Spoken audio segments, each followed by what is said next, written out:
অনুরোধ করবো আজকে মিটিংটা আছে আমি করে আসি, আমি আগামীকাল রাত্রে বা পরশু সকালে ফিরবো, তারপর যা বলার আপনারা প্রত্যেকটা যাইনি, আমি মিটিংয়ে যাই, সবাই সমবেত হোক।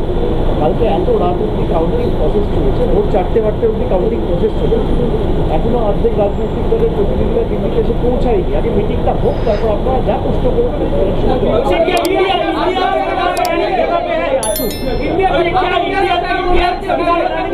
आने दीजिए, उसके बाद मीटिंग होने दीजिए। मैं वापस जब लौटूंगा आप लोगों का हर एक सवाल का एक बार हो जाए मीटिंग तो बात चले। अभी किसी तरह फोन में बात हुआ है ना, आमने सामने मिले हैं। एक बार पहले सबको आने दीजिए। कोई तमिलनाडु से आ रहा है, कोई बिहार से आ रहा है, कोई कर्नाटका से आ रहा है, कोई आपका मध्य प्रदेश से आ रहा है, कोई गुजरात से आ रहा है, तो जो भी है, कोई पंजाब से आ रहा है, सबको आने दीजिए, आज दिल्ली पहुंचने दीजिए। उसके बाद जब बैठक होगी, आमने सामने बातचीत होगी, तभी कुछ बता पाएंगे।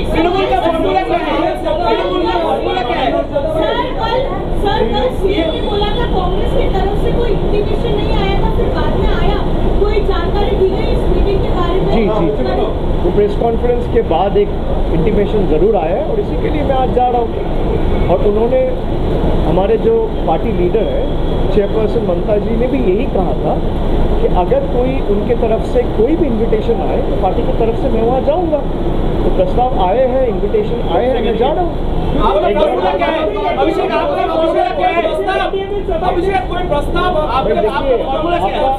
आपका सवाल भी आपका जवाब है। एक महीना पहले ही बीजेपी के लोग आके बंगाल के लोगों को कह रहे थे 30 सीट जिताओ, Didi's government will not survive, Mamata ji का गवर्नमेंट खुश हो जाएगा। अभी आप जितने पत्रकार खड़े हैं, आप मेरे से उल्टा पूछ रहे हैं क्या इंडिया का गवर्नमेंट सर्वाइव करेगा? तो never estimate the power of the ordinary citizen और द कॉमन मैन। आपका सवाल नहीं, आपका जवाब। आज के बैठक में कोई किंग मेकर नहीं है। किंग मेकर अगर है कोई तो देश की जनता है, किसी का कोई हैसियत नहीं है। मैं फिर से कह रहा हूँ, किसी को अच्छा लगे, किसी को बुरा लगे, लोगों ने जिसको मैंडेट दिया है, जो जाके ईवीएम दबाया है, बीजेपी के ये तानाशाह के खिलाफ, राइस के खिलाफ, बेरोजगारी के खिलाफ, कम्युनल डिविजन पॉलिटिक्स के खिलाफ जवाब दिया है, वो हर एक गरीब आदमी, देश का नागरिक किंग मेकर है। कोई आदमी, कोई राजनेता किंग मेकर है।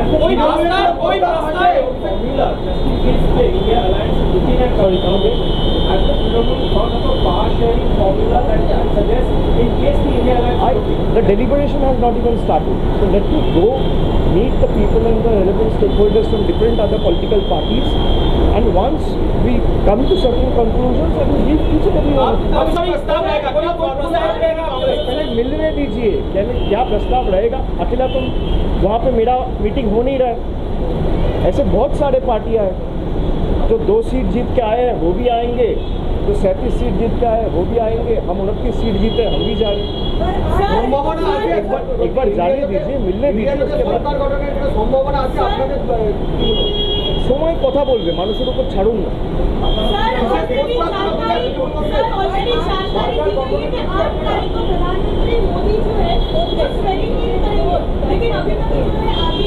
आप पहले उनसे पूछ लीजिए आपकी बार 400 पार का जो नारा है उसका क्या हुआ, पहले पूछ लीजिए, फिर स्वेडिंग का पूछना। मैं तो आपका सवाल का जवाब देता हूँ, पर इतना ज़रूर कहूँगा कि बीजेपी का जितना भी भविष्यवाणी है, मैं हर एक बीजेपी का सेंट्रल लीडरशिप को हाथ जोड़ के अनुरोध करूँगा कि भाई बंगाल के हर एक चुनाव में ऐसे प्रेडिक्शंस अब करते रहिए। आप 200 पार कहे तो तृणमूल को 200 पार आया, आपने कहा 30 सीट जीत के आएंगे तो तृणमूल 29 सीट जीत के आया। अब ऐसे प्रेडिक्शन जितना करेंगे तो हमारे पक्ष में मैंडेट आता रहेगा। मैं उनका हृदय से आभारी हूँ और हर एक बीजेपी का नेता का मैं अभिनंदन करता हूँ।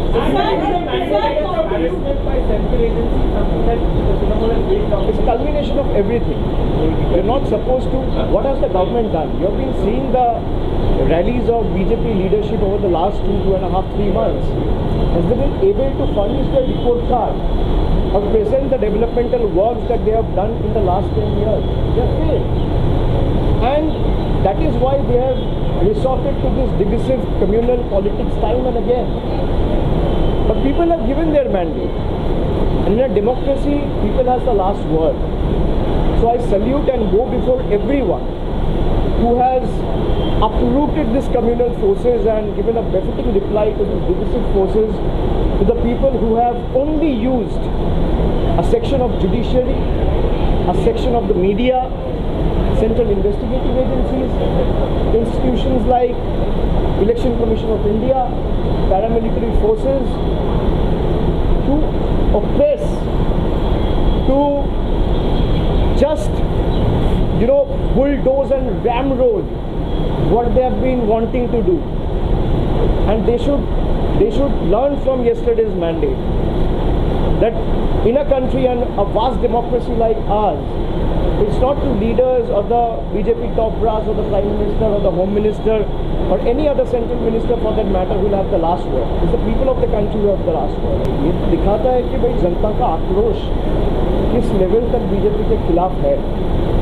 मैं मार्जिन पे तो ज़्यादा टिप्पणी नहीं करना चाहूँगा, पर जिस राम मंदिर को आप कोल एजेंडा बना के कश्मीर से लेके कन्याकुमारी तक हर एक आदमी के पास गए, भाई राम मंदिर ने हमने बनाया और राम का प्रतिष्ठा बीजेपी ने किया. भाई भगवान का प्रतिष्ठा एक इंसान कैसे कर सकता है? कोई कर सकता है क्या? मेरे में क्षमता है कि मैं भगवान का प्रतिष्ठा करूं? ये यही दिखाता है कि जहाँ पे उन्होंने राम मंदिर प्रतिष्ठा किया उसी लोकसभा क्षेत्र से बीजेपी की हार हुई. मैं तो इतना ही कहूँगा, प्रभु राम आया तो इंसाफ आया.